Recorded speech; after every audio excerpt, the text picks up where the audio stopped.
Alright, so today we are going to show you how to make wood-fired style pizzas at home. So this is a super fun recipe because you can make it as easy or as complicated as you want to make it.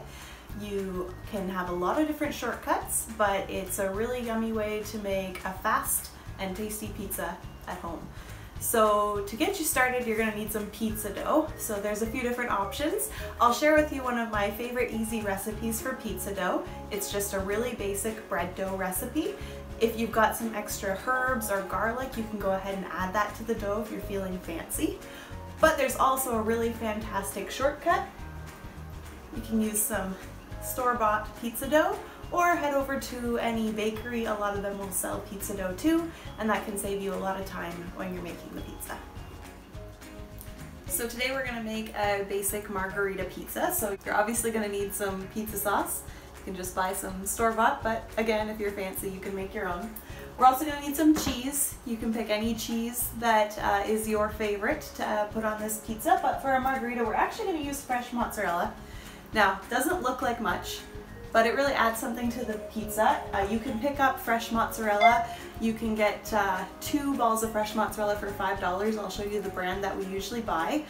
And it really adds something to the pizza. It's a pretty plain cheese on its own, but there's something special about fresh mozzarella on a margarita pizza. You're also going to need some herbs and spices, oregano, basil, hot pepper flakes.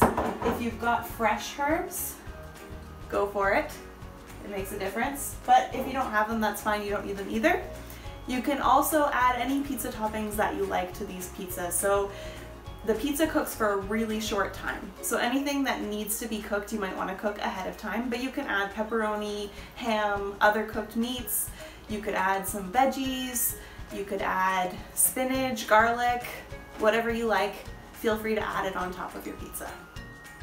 Alright, so you've got your pizza dough. You're going to want to let that rise for about an hour till it's doubled in size, and then you can punch it down and roll it out into rounds for your personal pizzas. And while you're doing that, you're going to want to get your cast iron pan on the stove. So you want to turn it on to about medium and let it preheat for about 15 to 20 minutes. You want to get the pan really hot, but you don't want to see it smoking. And you're also going to want to turn your oven on to the broiler setting. So you do need a cast iron pan or a pan that can go in the oven for this recipe, because we're going to start our pizzas on the stove and then put them in the oven. So while you've got your oven and pan preheating, you're going to get your pizza dough ready. So we're going to make 2 personal sized pizzas today. And we've got toppings for our margarita pizza. So our mozzarella ball is cut up into thin slices. 1 mozzarella ball will usually top about 2 pizzas.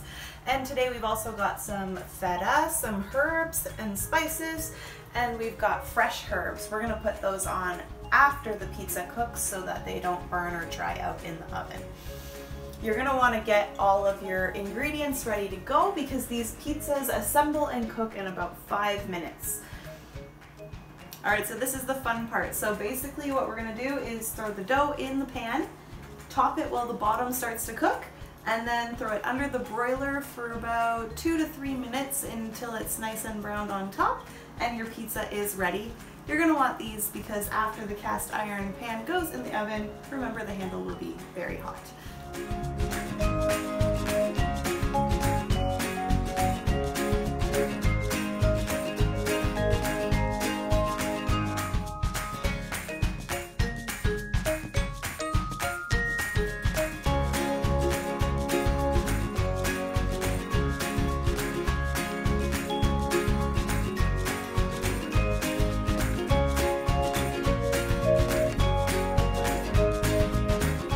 So there you have it, your wood-fired style margarita pizza at home.